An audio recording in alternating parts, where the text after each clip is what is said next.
Olá, graça e paz em Cristo Jesus, dando prosseguimento ao texto de João, capítulo 2, verso 12 ao verso 20, Jesus no Templo de Jerusalém durante a Páscoa. Deus, nós te agradecemos, rendemos graça ao teu nome, pedimos perdão por nossos pecados, que a tua Escritura nos confronte em mais uma parte de nós que precisa desse confronto. Que o Senhor fale conosco, esteja conosco mais uma vez, que o teu Espírito Santo ilumine a tua palavra e que pratiquemos o que aprendemos. Em nome de Jesus. Amém. João 2, 12 a 20. Depois disso, desceu a Cafarnaum, ele e sua mãe, seus irmãos, seus discípulos, ficaram ali não muitos dias. E estava próxima a Páscoa dos judeus, e Jesus subiu a Jerusalém. E achou no templo os que vendiam bois, e ovelhas, e pombos, e cambiadores assentados. Tendo feito um azorrague de cordéis, lançou todos fora do templo, bem como os bois e ovelhas. Espalhou o dinheiro dos cambiadores e derribou as mesas. E disse aos que vendiam pombos: tirai daqui estes, e não façais da casa de meu pai casa de vendas. E os seus discípulos lembraram-se do que está escrito: o zelo da tua casa me devorará. Responderam, pois, os judeus e disseram-lhe: que sinal nos mostras para fazeres isso? E Jesus respondeu, disse-lhes: derribai este templo, e em 3 dias o levantarei. Verso 20, o último dessa sessão. Disseram, pois, os judeus: em 46 anos foi edificado este templo, e tu levantarás em 3 dias?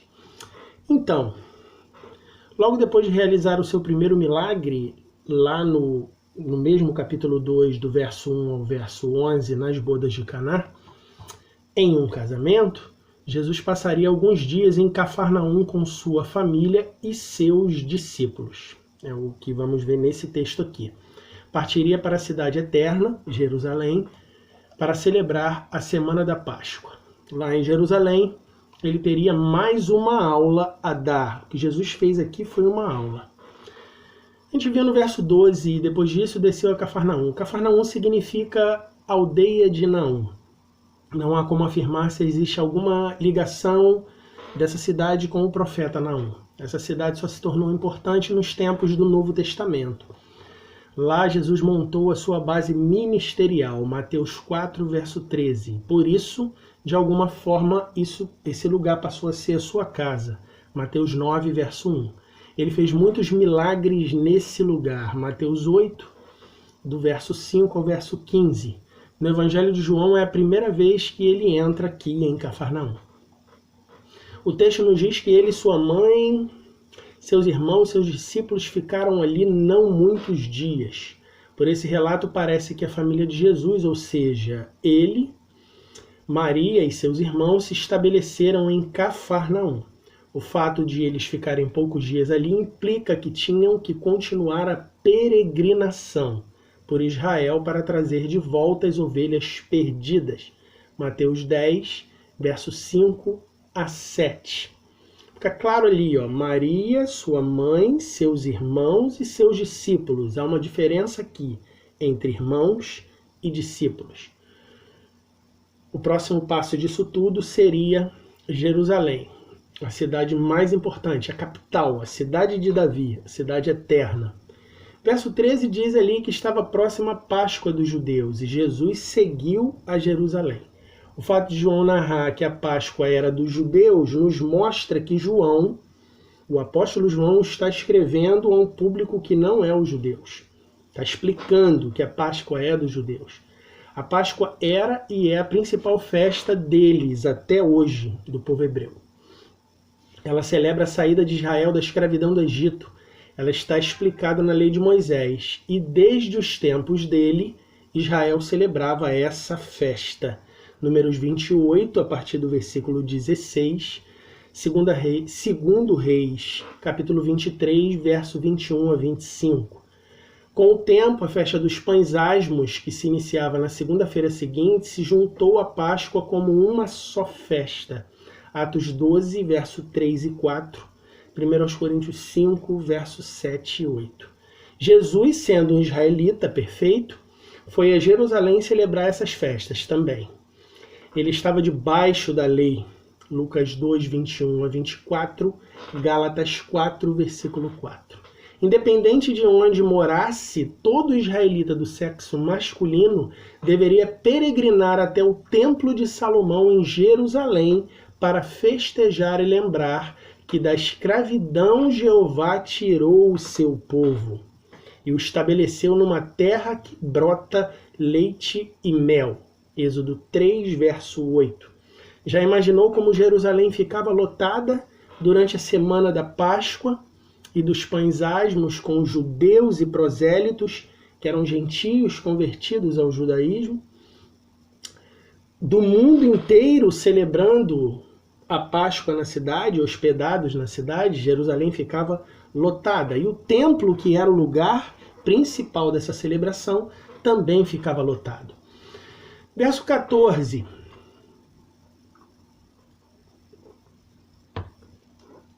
E achou no templo. Esse templo é o mesmo que havia sido erguido por Salomão 1000 anos antes, aproximadamente, desse relato aqui. Está lá em 2 Crônicas 3:1, 2 Crônicas 7, do 1 ao 4. Ele fora destruído pelos babilônicos, esse templo. Só as ruínas ficaram lá. Isso está em 2 Reis 24, a partir do versículo 18, até o capítulo 25, verso 22. Esse mesmo templo ele foi reconstruído pela liderança de Zorobabel, Ageu e Zacarias. Esse relato está em Esdras 3, de 1 a 13, Esdras 5, de 1 a 17, e Ageu 1, de 5 a 9, e Ageu 2, verso 9. Ele também foi reformado por Herodes, está lá em João 2, versículo 20. Ao todo, esse templo foi construído, reconstruído e ainda passou por uma reforma. São 3 templos, mas que na realidade é um templo só. O Templo de Salomão em Jerusalém. Então o verso 14 diz que os que vendiam bois, ovelhas e pombos e os cambiadores assentados no templo. Na lei de Moisés existia toda a explicação de que animais deveriam ser entregues para cada tipo de sacrifício. O responsável deveria levar o seu próprio animal. Isso fazia com que o responsável sentisse dor junto com o animal ao oferecê-lo ao sacerdote. Pelo fato de as viagens serem longas, com o templo, alguns comerciantes se estabeleceram nos portões de Jerusalém para venderem animais aos viajantes judeus para facilitarem a vida deles. Não sei se facilitaram. Mais tempo se passou e esses cambistas se estabeleceram às portas do templo. Foram chegando, ficaram porta da cidade, foram vindo para a porta do templo e daqui a pouco se estabeleceram dentro do templo. Mas que na época do ministério de Jesus, eles estavam lá dentro, no átrio do templo.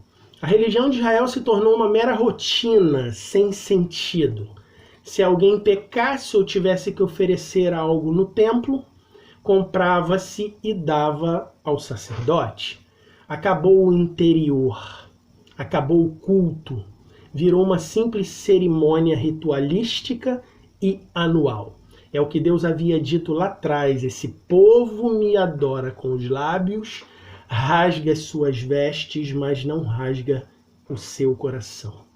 Isaías 29, verso 13, Joel 2, verso 12 e 13.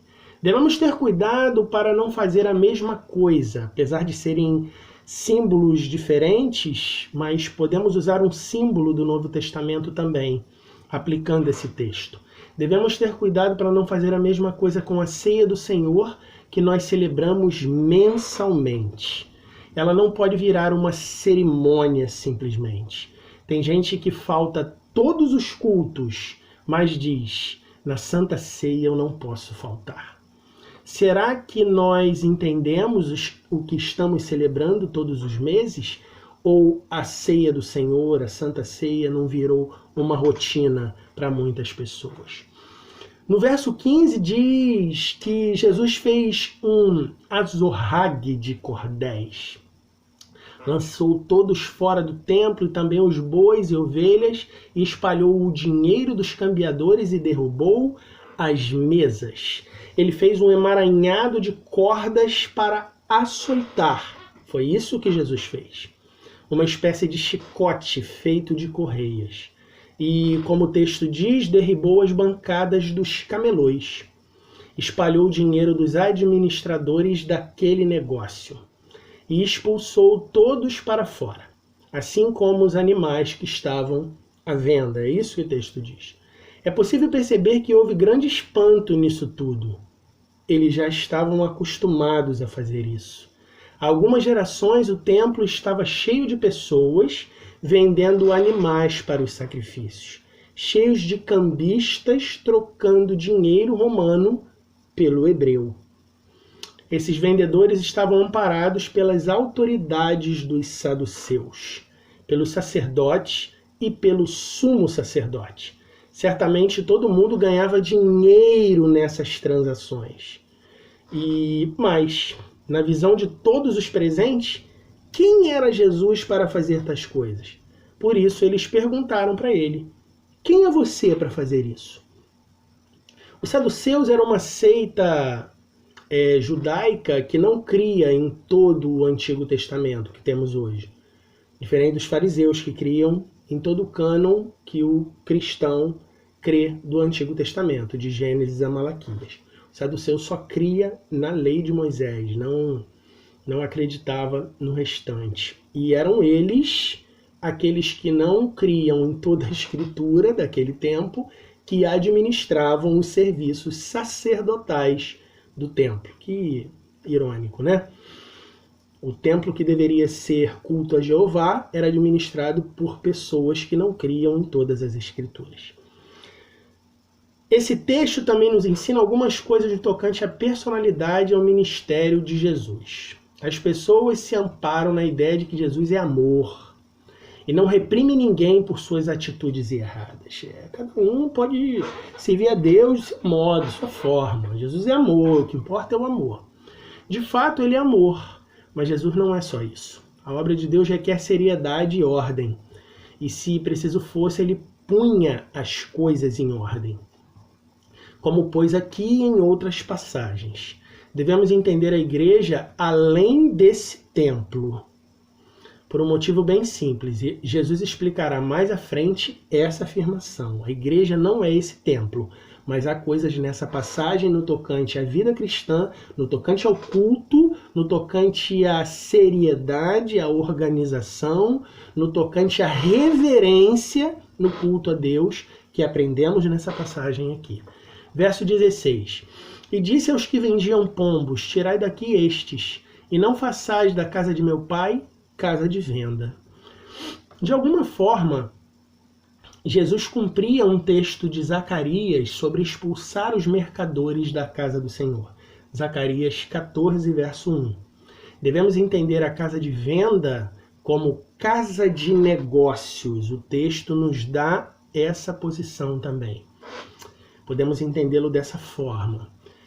Que ele fala aqui: não faças da minha casa, da casa de meu pai, casa de negócios. Isso fica mais claro ainda nessa interpretação.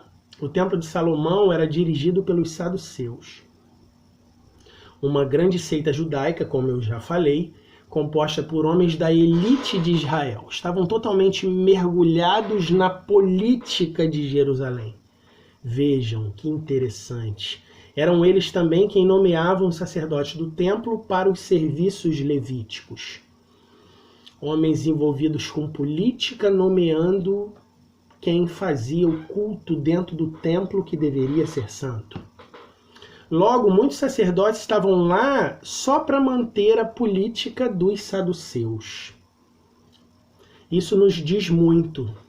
Quantas ordenações de ministros atualmente se dão por puro cunho político para agradar famílias ou porque os dízimos deles são graúdos. Quantas vezes um ministro é repreendido por aquilo que pregou, que desagrada a elite que domina o lugar? Quantas vezes o púlpito é dado a políticos para fazer campanhas? Quantas vezes isso acontece? Púlpitos que deveriam estar pregando a palavra de Deus é dado a políticos para fazerem suas campanhas. Infelizmente, muitos têm feito a igreja de casa de negócios. Verso 17, a gente vê que os seus discípulos lembraram, enquanto Jesus fazia isso, seus discípulos vendo tudo aquilo, lembravam do que está escrito: o zelo da tua casa me devorará. Enquanto tudo isso acontecia, os discípulos dele, que são judeus, estão seguindo ele, né? Percebe-se que as atitudes dele, de Jesus, estão ensinando os discípulos. Atitudes ensinando, atitudes pautadas na Bíblia que também ensinam. Isso é fato. Alunos sempre olharão para o mestre quando algo de anormal para eles estiver acontecendo. Eles estão atentos à aula, que se lembraram dos Salmos. Salmo 69, verso 9, está escrito isso. E eles conheciam as Escrituras, eram hebreus, eram judeus, esperavam o Messias, e agora Jesus, que é o Messias, fazia algo, então eles começam a comparar aquilo que aprenderam no passado de seus ensinos com aquilo que o Messias está fazendo na frente deles. Eles estavam atentos ao que viam e ao que ouviam. Conseguiram perceber do que Jesus falava, pesar aquilo que ele falava e aquilo que ele fazia. É importante entendermos que durante essa época, esse era o templo. Esse deveria ser o lugar didático para as celebrações dos cultos. Depois da cruz, isso mudaria. No verso 18, responderam os judeus e disseram-lhe: que sinal nos mostra para fazeres isso? Tipo assim, o que você está fazendo aqui? Aqui está a pergunta que faltava. Quem é você que manda derrubar aquilo que nós fazemos há tanto tempo? Jesus veio da inexpressiva Nazaré, andava com o povo, não era da tribo de Levi, que era apta a ensinar, e não era um saduceu, que colocava e tirava os ministros do templo. Não deve de fato ter sido fácil entender Jesus em meio aos costumes já consolidados há anos. Estava entranhado, estava enraizado, edificada uma tradição. Por isso não há como entender sua mensagem se não for pelo Espírito. Ela vai chocar mesmo. O que tiramos desse texto para a igreja é o seguinte: o ocorrido aqui ocorreu também durante a história da igreja. E ocorre até hoje. Muitos vivem de usos e costumes que alguém ensinou no passado, tradições, achando que estão praticando o evangelho, mas estão praticando mandamentos de homens. E na hora que Jesus chega através da pregação bíblica de alguém, as pessoas estranham a mensagem e perguntam: quem é você para ensinar isso? Quem é você para fazer isso aqui na nossa igreja? Quem é você que vem aqui para ensinar o que não precisamos, pois nós já sabemos fazer? Você não tem experiência, você não sabe o que fala. Lembre-se que a experiência nunca pode estar acima das Escrituras, e muito menos ser pregada no púlpito. O púlpito é para ensinar doutrina, o púlpito é para ensinar o que está escrito. 2 Timóteo, capítulo 4, verso 1 e 2. Vejo muito desse texto aqui o que passou Lutero. Ele fez o mesmo com os ensinos da igreja medieval. Ele confrontou os negócios que o clero fazia com as pessoas ao venderem bênçãos em nome de Deus. Roma estava dominada por isso durante a Idade Média, e Lutero contestou tais coisas. Isso é um fato, isso é histórico. Hoje há muitos homens de Deus tentando ajudar outras pessoas a saírem de um cristianismo um cristianismo místico e sentimental. Isso acontece hoje. Cristianismos que dependem de músicas ou de luzes apagadas para arrepiar e para fazer chorar. Cristianismo que dependem de gritos para mexer com o emocional da pessoa. Há muitos religiosos que, ao serem confrontados pela Bíblia, dizem que a igreja delas já tem seus modos de vida. Quase dizem, não precisamos de Bíblia, nós já sabemos o que fazer. Outras, ao perderem um argumento bíblico, dizem, vou falar com fulano, vou falar com Beltrano, vou falar com a convenção, vou falar com isso e com aquilo. Isso é ou não é o que estava acontecendo aqui? Reflitamos, sejamos críticos com muitas de nossas práticas.